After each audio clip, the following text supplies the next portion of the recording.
Welcome back, everybody. Welcome back. Today we're going to talk about Alien Romulus. Woo! That movie was fantastic. In today's video, we're going to get into the spoiler alert. So if you haven't seen the movie yet, please skip this video. If you have, come right here. If you still haven't seen the movie and you want to see the spoilers, go ahead and sit down, relax, listen to me speak, and let me say the truth. This movie was fantastic. What are they doing in the studio? They're like, yeah, we're gonna go ahead and write a good scary alien movie. Let's bring it back. Should we talk about anything important? Nah. A little bit of importance. More scary shit. That's what they were doing. They were chopping it up. I know each writer got arthritis in their hand because how fire this movie was. The script was on fire. Shit, if I read it, my eyes would be bleeding. But man, spoilers, man, for this review.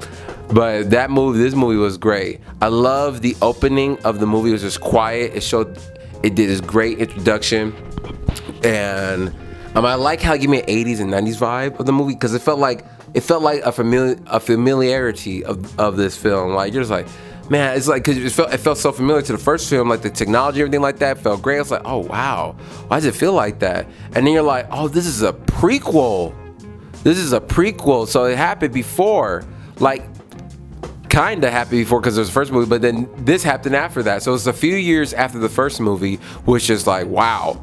But they kept the essence of the designs and the designs and the costumes, whatever, from that era during that time of the movie that came out, and it felt good. You just felt right at home. You're just like, oh, this looks familiar. Them being in space, and then the characters doing their things because they're trying to escape their planet, right? Because there's this young girl with her robot, and the robot's kind of like out of it. It's not like its machinery is not all the way there, so it's kind of like a disabled robot that needs help and assistance a lot. So the protagonist and the robot are like brothers and sisters because her parents died and they programmed the robot to protect the daughter, which is the protagonist. So she's trying to escape the planet. She's trying to go to this paradise planet that everyone was trying to go to, but it's not happening. The company won't allow it. The Wayne company that is in the movie, I think that's what they're called.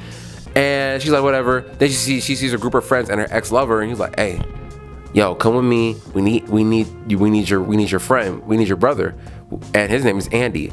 And let me tell you about Andy. Andy chopped it up in this movie. I'm gonna tell you why. So they get onto the ship. They get onto the ship, and then they're like, okay, we're looking for these pods. The pods that they're able to take them to paradise because they need pods, and they're gonna ship themselves to the paradise, being sleep pods. So they try to find it. They need fuel for it, I think, or they need some type of fuel because they didn't have enough fuel for a certain amount of years or days. So they keep going. Then they see the huggers, and these huggers, which are the little creatures that lay the eggs inside your body, are way quicker than the last huggers we saw. They're running, jumping. Shoot, I thought I was watching the movie Eight-Legged Freaks up in here. These boys look like spiders. Man, movie was great though. The way how they upped the speed of the huggers and showed that they're more scarier than the xenomorphs. The xenomorphs are still scary, but they're just as scary. It's like you can't mess with that. It's a hard beat. And how the way they plant the eggs inside of your body. Ugh. God. Don't put that inside of me. No, thank you. But the movie was still great. Wow. The practical effects, because they did a great amount of CGI. It was a balanced CGI and mainly practical effects, and they went back to that, doing puppetry, people being the costumes of the xenomorphs. That xenomorph coming out of that egg was crazy. It blew my mind. It was so good. Everybody was good. A lot of stupid decisions, but Andy got the chip from one of the characters from the previous movie, and he turned out. He was like calculating stuff. He was like, nah, we ain't doing that. Everyone knows about that scene because it's been on social media where Andy sees the xenomorph near the door, and he was like about to open it to help out the girl, and he's like, oh nah, I ain't doing that. They're like, please Andy, please. He's like, nah, I ain't open that door. That thing will kill us. He already got hurt. He's just waiting for us to be stupid. Please Andy, please. Andy did the right decision. They were gonna die. He would have jumped to the door, opened the door, bow, bow, bow, each one dead. Too quick. She should have kept hiding. She should have kept hiding. That thing was taunting her ass. Got her ass too. Man, it was so good. And then the ending of the movie, oh my God, Chef's Kiss. It's like they went right back to making a scary movie. It wasn't like Prometheus or Alien Covenant where there's like, you're trying to talk about what's the big plan, all these big things. It was just like straightforward of a scary movie. There's a little bit of great backstory and this goo that was in Prometheus and Alien Covenant. And they basically enhanced it where it can give humans more longevity to live. Damn near make them immortality, I believe, from what I know. But then you see a camera of a rat from the liquid that the scientists were working on, and it turned that rat into a xenomorph rat.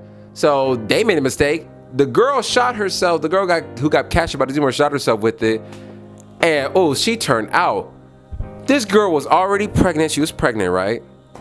And like 20 to 30 minutes when the movie's about to be over, we see the most diabolical thing known in movie history. Jesus Christ. It was a xenomorph humanoid. And that thing was disgustingly ugly. It scared me. I was like, oh, whoa, what the heck is that? Jesus Christ, that movie was something else. The last 20 minutes gave that movie a 9.5 for me. Definitely could have been a 10. Definitely. And I love this scene where she's killing the xenomorphs with the gun. That was a cool scene. And then she has to go through the acid of their blood. Like she has to use gravity. Oh, that was beautiful. It would have been I think it would have got a 10 for me if it was in 3D. I think the movie deserved to be in 3D. It would have been so cool in 3D. Oh my God. If it was in 3D, it would have got a 10. A 10 out of 10 from me. It would have definitely got that from me. Now, so the young girl who was pregnant, who had that half baby, half xenomorph thing because of the liquid she shot up. So we're like, she made a quote. The protagonist asked her, "Hey, who's the baby daddy?" And she was like, "Oh, some asshole."